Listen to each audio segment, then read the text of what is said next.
우리 하나님 앞에 모여서 예배드리며 말씀 듣는 성도님들에게 하나님의 큰 은혜가 있기를 축복합니다. 오늘은 성경 파노라마 10번째 시간입니다. 오늘은 사무엘하 내용을 보겠는데요. 지난 시간에 말씀드린 것처럼 원래 사무엘상과 사무엘하는 한 권이었다고 말씀을 드렸었습니다. 사무엘상 앞에 부분은 사무엘 이야기가 좀 나오다가 사울 이야기가 전반부에 나오고, 사무엘상 16장부터 사무엘상이 31장까지인데요 16장부터 31장까지는 다 다윗의 이야기예요.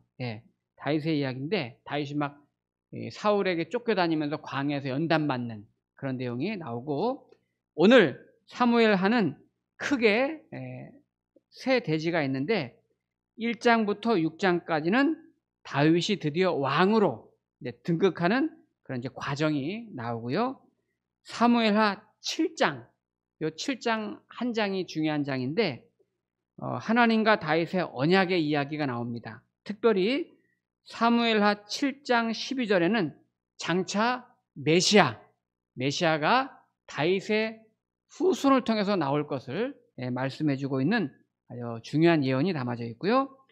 그리고 사무엘하 8장부터 나머지 24장까지, 8장부터 24장까지는 다윗이 조금씩 쇠퇴하고 또 범죄에 대한 회개를 하고 다시 새로워지는 그런 내용이 이제 나옵니다. 그래서 사무엘하 1장부터 24장까지인데 1장부터 6장은 왕이 되는 과정, 7장은 하나님과 다윗의 언약 관계, 그리고 8장부터 24장까지는 다윗의 쇠퇴하는 인생의 후반기와 또 회개 후의 새로운 삶에 대한 그런 내용이 나오고 있습니다. 자, 오늘 그 사무엘하를 중심으로 해서 중요한 포인트 3개를 찾는데, 첫 번째는 제가 주보에 적었는데 다윗은 광야를 통과한 사람입니다. 다윗은 광야를 통과한 사람입니다. 다윗은 사무엘상 이제 그 앞부분에 뒷부분에 나오지만은 사울 왕으로부터 쫓김을 받으면서 10년이 넘는 세월을 그 광야의 삶을 통해서 고난과 역경을 많이 겪었는데, 그런 모든 것들을 믿음으로 잘 극복하고 견뎌내고 감당했던, 우리 코로나 기간이 지금 2년 한 6개월 정도, 이제 3년 막 이렇게 지나가고 있는데, 다윗은 10년이 넘는 세월을 이 경각에 달린 자기의 목숨, 이 생명을 정말 견뎌내고 참아내면서 믿음으로, 정말 오직 믿음으로 잘 겪어냈어요. 이 새 왕 이야기라는 책이 있는데, 이제 진 에드워드라는 사람이 지었는데, 이 책에 보면은 사울 왕과 다윗 왕을 비교하는 그런 이제 이야기가 있는데요. 사울은 광야를 거치지 않고 극조된 리더지만, 다윗은 광야를 거치면서 겪어내면서 다윗 속에 있는 사울의 모양을 다 제거하고 훌륭한 리더가 된 왕이다, 이렇게 표현을 하고 있어요. 그러니까 하나님이 쓰실 수밖에 없는 그런 다윗이 된 거죠. 그러니까 사람은 누구나 다 사울이 들어있어요. 우리 안에도 사울이 들어있다는 게 뭘까요? 지난주 사울에 대해서 했었죠. 하나님이 정하시는 그 선을 넘고 자기를 자랑하고 자기 의를 드러내고 자기 욕심을 위해서 말씀을 버리고 불순종하고 교만했었던, 자기 뜻대로 욕심대로 살려고 했었던, 결국 하나님의 영광을 가리고 자기를 위해서 기념비를 세우고, 이런 다윗의 모습, 사울의 모습이 저와 여러분에게도 있다 이 말이에요. 근데 다윗은 자기 속에 있었던 그런 사울의 그런 모양들을 광야 기간을 통해서 전부 가지치기를 하는 거예요. 자기 안에 있었던 의, 욕심, 자랑, 교만함, 자기 뜻, 이런 것들을 광야 생활의 10수년을 통해서 전부 가지치기 하고 다듬어지고 연단 받으면서 사울의 모양을 다 자기 안에서 제거해내죠. 그래서 하나님이랑 합한 사람이 되는 거예요. 다윗이 17살 때 블레셋과 이스라엘이 전쟁을 할 때 이스라엘 군사들이 다 벌벌 떨었잖아요. 그때 다윗이 나가서 블레셋 대장군 골리앗을 쓰러뜨릴 때 뭐라고 했습니까? 유명한 말이죠. 사무엘상 17장 45절에 보면 이렇게 말했죠. 다윗이 블레셋 사람에게 이르되 너는 칼과 창과 단창으로 내게 오거니와 나는 만군의 여호와의 이름으로, 내게 하나님의 이름으로 가노라 이렇게 말해요. 그러면서 17장 47절에서는 여호와의 구원하심이 칼과 창에 있지 함을 이 무리에게 알게 하리라. 전쟁은 여호와께 속한 것인즉 그가 너희를 우리 손에 넘기시리라. 그러니까 하나님의 주권을 확실히 믿었어요. 모든 우리에게 닥치는 크고 작은 모든 문제들, 전쟁 같은 모든 일들 다 하나님께 달려있는데 그 하나님의 이름으로 내가 너에게 갈 것이고 하나님이 너희를 이 문제를 내게 맡겨주실 거라는 확신이 있었던 거죠. 이렇게 혜성처럼 나타난 이 다윗 앞에 사울 왕이 이렇게 보니까 이 아주 괜찮은 사람이고 멋있는 사람인데, 왜냐면 이 다윗이 대단하잖아요. 그런데 이 다윗을 향해서 이 백성들이 요즘으로 말하면 팝송처럼 막 노래를 막 불러지었죠. 사무엘상에 보면 사울이 죽인 자는 천천히요 다윗이 죽인 자는 만만이로다. 그렇게. 그러니까 사울 왕이 볼 때 은근히, 그죠? 시기가 나고 질투한다죠. 나는 왕인데 다윗이 죽인 자가 만만이고 사울이 죽인 자는 천천히래요. 사울 왕이 기분이 안 좋죠. 네, 속상하죠. 저는 이해하죠. 우리 여러분들도 그런 상황이 있잖아요. 네. 어느 날 전도사님이 설교하고 내려갔는데 우리 목사님보다 전도사님 설교 정말 잘하세요. 목사님 아무것도 아니네. 전도사님 잘하시네. 그러면 제가 조금 마음이 좀 안 좋죠. 이 사울 왕이 아마 그럴 거예요. 일개 무명의 이 다윗이 17살밖에 안 된 다윗이 그렇게 막 백성들의 막 추앙을 받는 거예요. 그래서 그날 이후로 사울이 다윗을 주목했다 그랬어요. 이 주목했다는 말이 단순히 가만히 봤다 이게 아닙니다. 시기와 질투와 증오의 눈으로 계속 바라보는 거예요.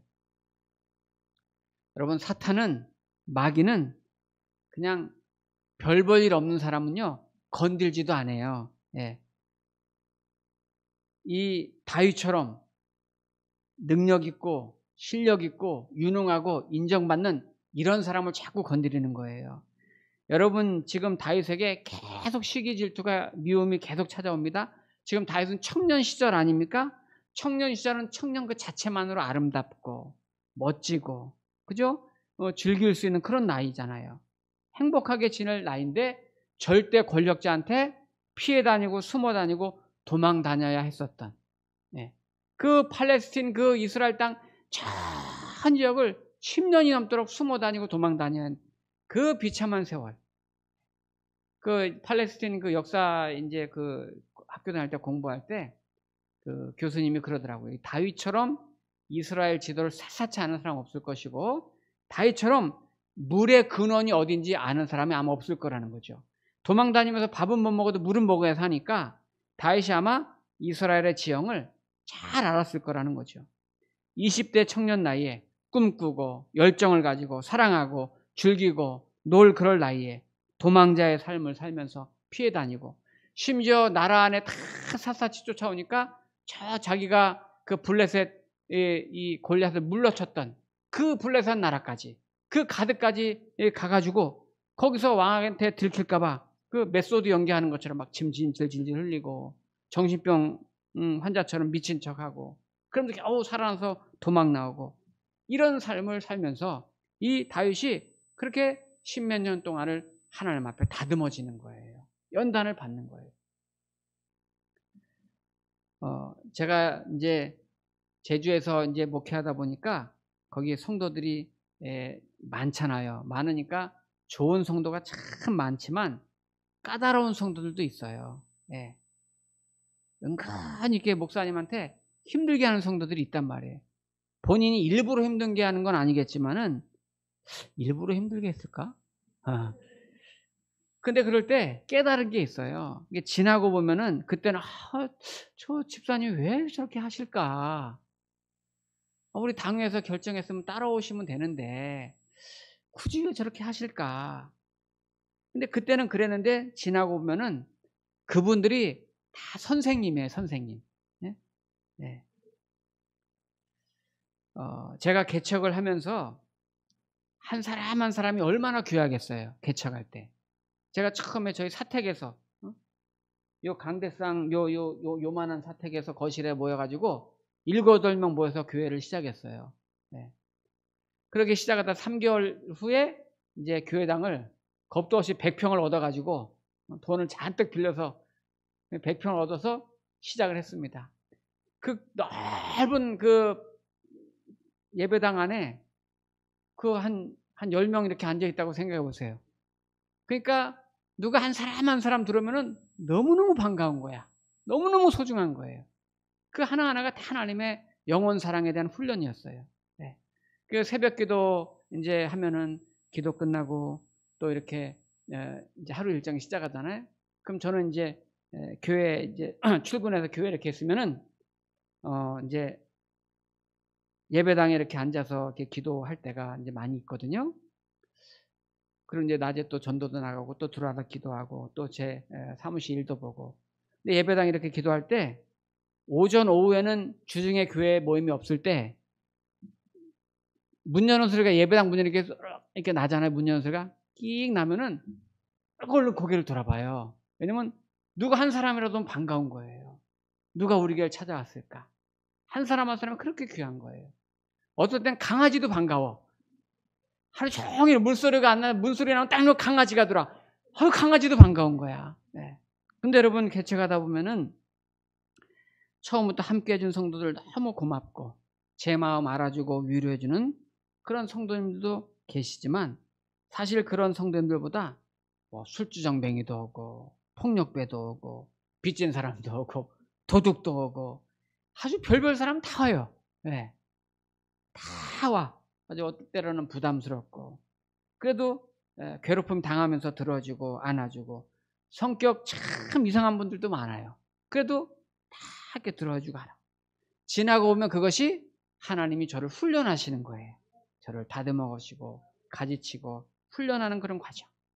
개인이든 교회든 이런 저와 여러분에게도 저는 저대로 또 우리 성도님들대로 누구도 알지 못하는 성도님들만의 십자가, 누구도 알지 못하는 여러분들만이 감당해야 될 그런 고난과 아픔이 분명히 있을 텐데 하나님 그런 것들을 통해서 우리 광야를 지나가게 하시고 우리의 믿음을 성장하게 하시고 발전하게 하시고 가지쳐 가면서 다듬어 가시면서 나를 성장시키고 성숙해 가신다는 걸 깨닫게 됐어요. 욥기 23장에 보면 그러나 내가 가는 길을 그가 아시나니 그가 나를 단련하신 후에는 내가 순금같이 되어 나오리라. 여러분 이 말씀 믿으시기 바랍니다. 자, 두 번째는 다윗은 하나님이 항상 함께하는 사람이다. 예. 다윗에겐 누구도 없었어요. 오직 홀로 있었어요. 근데 하나님이 항상 그와 함께 했었어요. 다윗은 참 다윗에게 본받을 점이 참 많이 있는데 다윗은 그 중요한 순간마다 꼭 하나님을 만나서 대면하고 여쭙고 기도하고 이런 삶이 계속 이어져요. 네. 우리 사무엘하 2장을 한번 보겠습니다. 사무엘하 2장.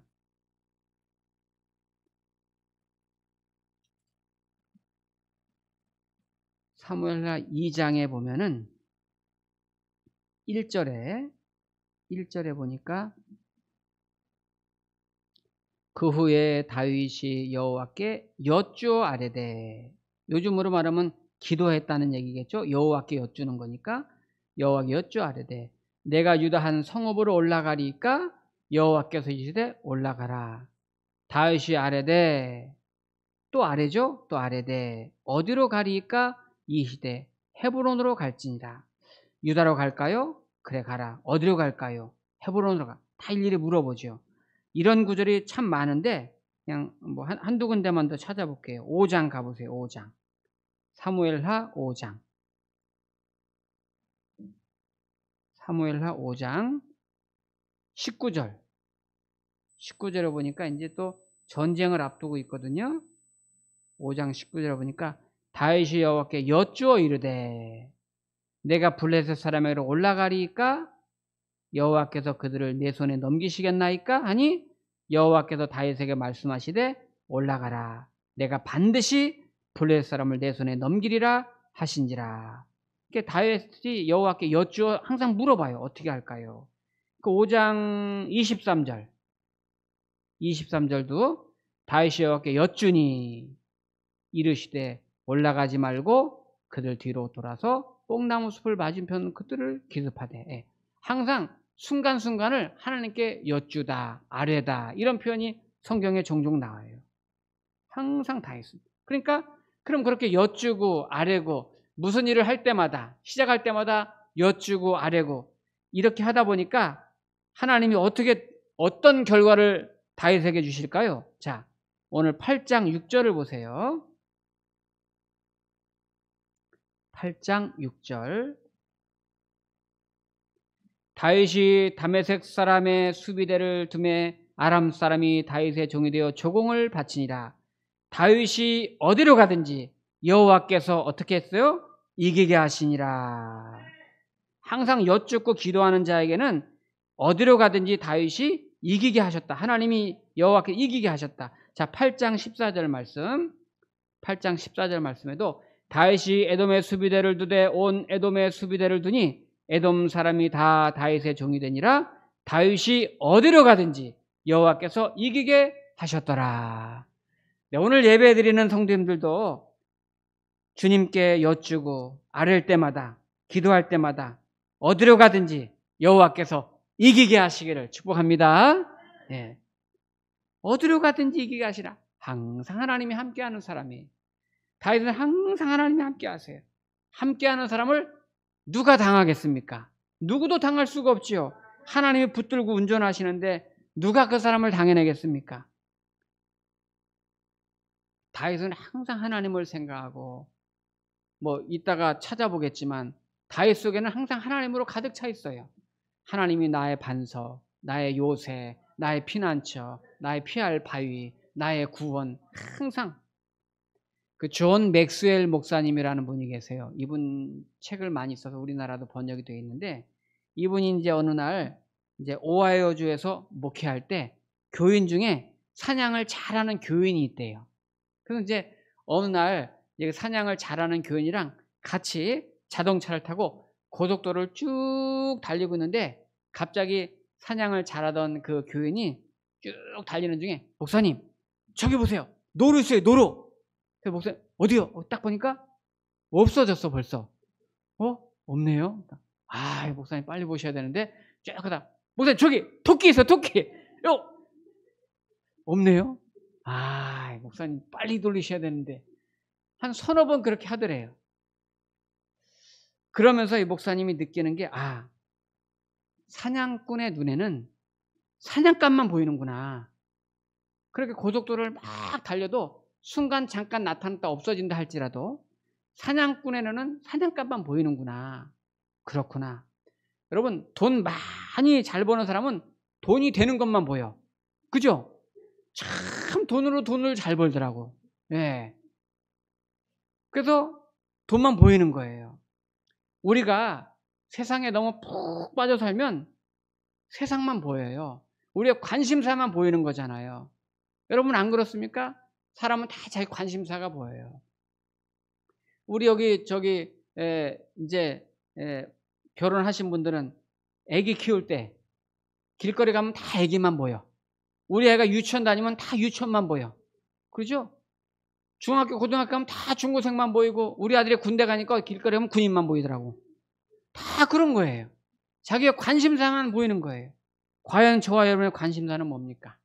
우리의 관심사는 뭔가?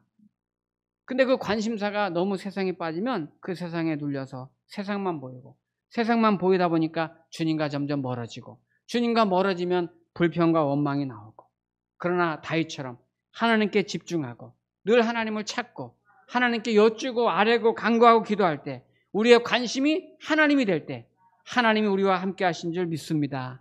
그때 하나님 우리 문을 열어주시고 길을 열어주시고 믿음으로 돌파할 수 있는 거죠. 저와 여러분들도 무슨 일 생길 때마다 다윗이 얼마나 멋있어요. 항상 여호와께 여쭈어 이르되 여호와께 아뢰되 항상 여호와를 찾으니까 하나님도 다윗 붙들고 어디로 가든지 이기게 하신다. 어디로 가든지 이기게 하시니라. 저와 여러분들도 그런 은혜가 있기를 축복합니다. 자, 우리 마지막으로 한 가지 더 보면은 다윗은 하나님을 사랑하는 사람입니다. 다윗은 하나님을 사랑하는 사람입니다. 제가 예전에 한두 번 말씀드렸는데 저는 성경의 많은 인물들 중에 다윗을 제일 좋아해요. 예. 다윗이 너무 인간적인 면도 많은데 또 하나님을 너무 사랑하는 모습이 참 많아요. 다윗은 여러분 대단한 성군입니다. 정말 위대한 성군입니다. 우리나라의 세종과 같은 아주 귀한 인물이죠. 이스라엘 국계가 다윗의 별을 상징하는 거 아닙니까? 가장 이스라엘 백성들이 가장 존경하는 인물이 다윗과 아브라함 아닙니까? 지금도? 예. 다윗은 대단한 인물이죠. 그런데 그의 인생 가운데도 역시 실수가 있어요. 암몬 나라랑 전쟁이 일어날 때 다윗은 항상 전투 현장 전쟁이라면 선봉에 섰던 사람이에요.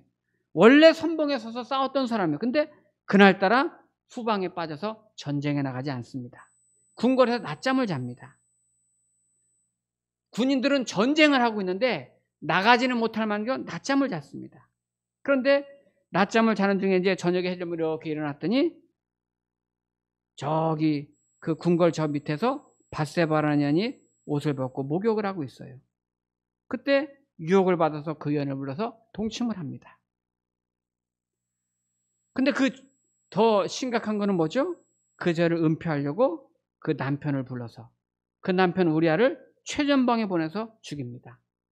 참 나쁜 죄죠. 왜냐하면 여인을 범한 죄는 자기가 유혹으로 넘어가서 범한 죄예요.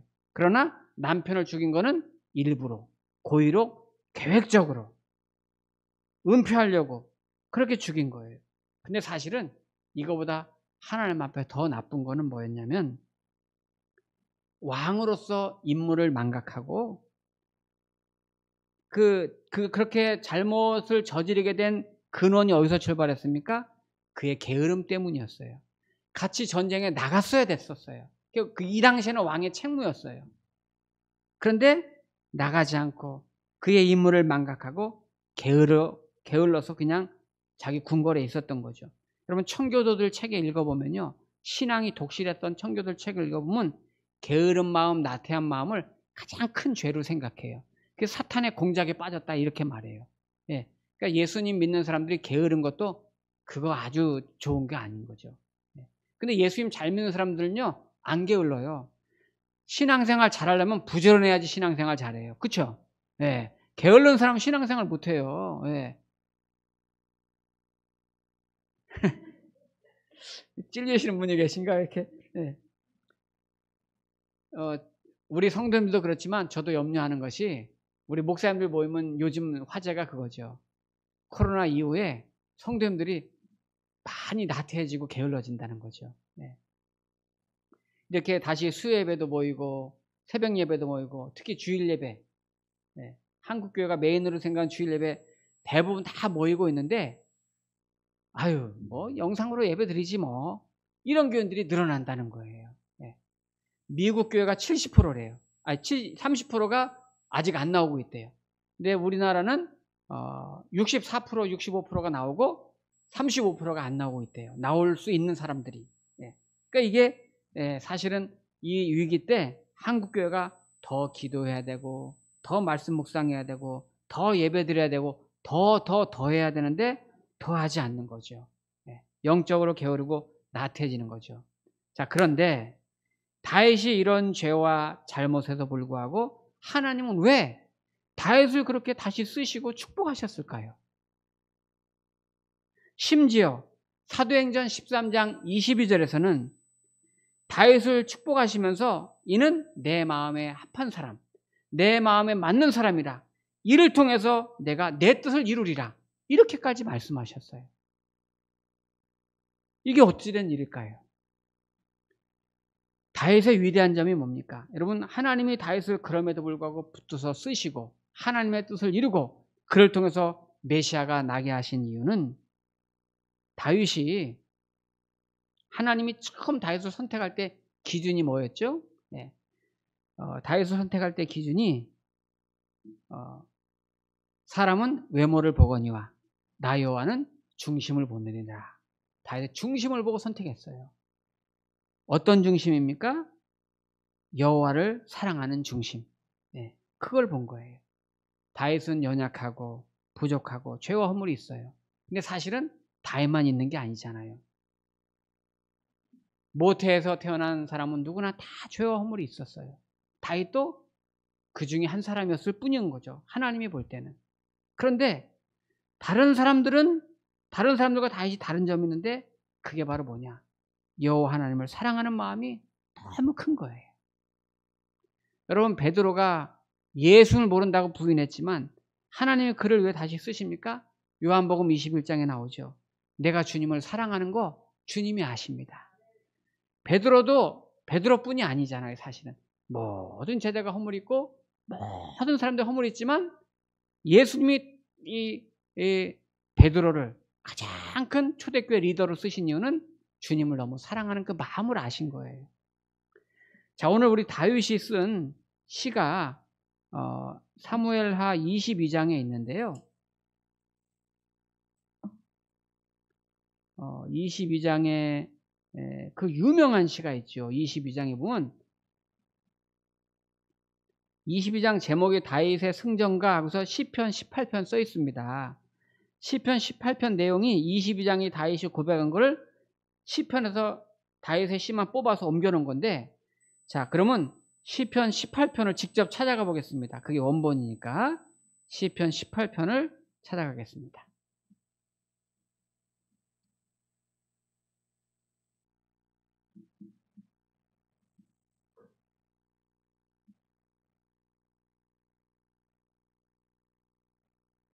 자, 18편 1절은 워낙 유명한 말씀이죠.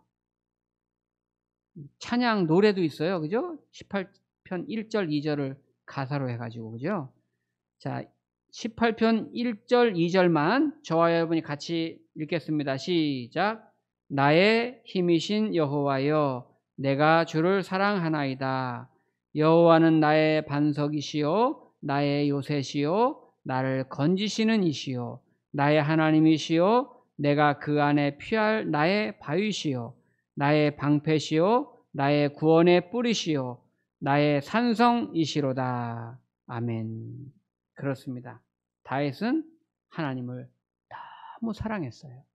하나님은 그 다윗을 그 마음을 알아요. 그가 비록 허물과 죄가 있지만 내가 나를 너무 사랑하는 걸 주님은 아셔서 그래서 그를 크게 쓰신 거예요. 메시아를 잇는 그런 가문으로 쓰신 거죠.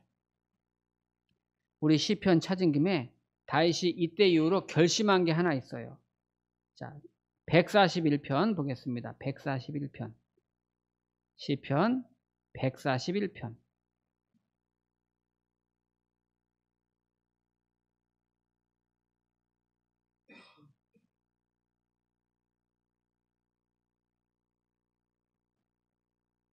(5절에) 보니까요.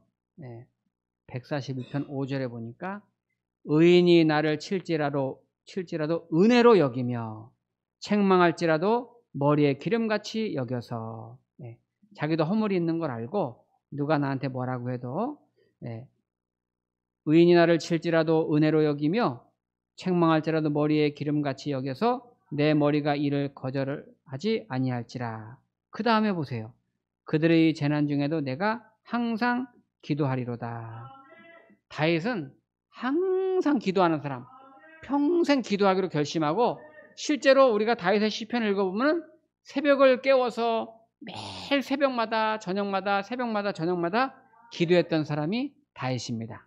그가 사는 날 동안 그렇게 기도했어요.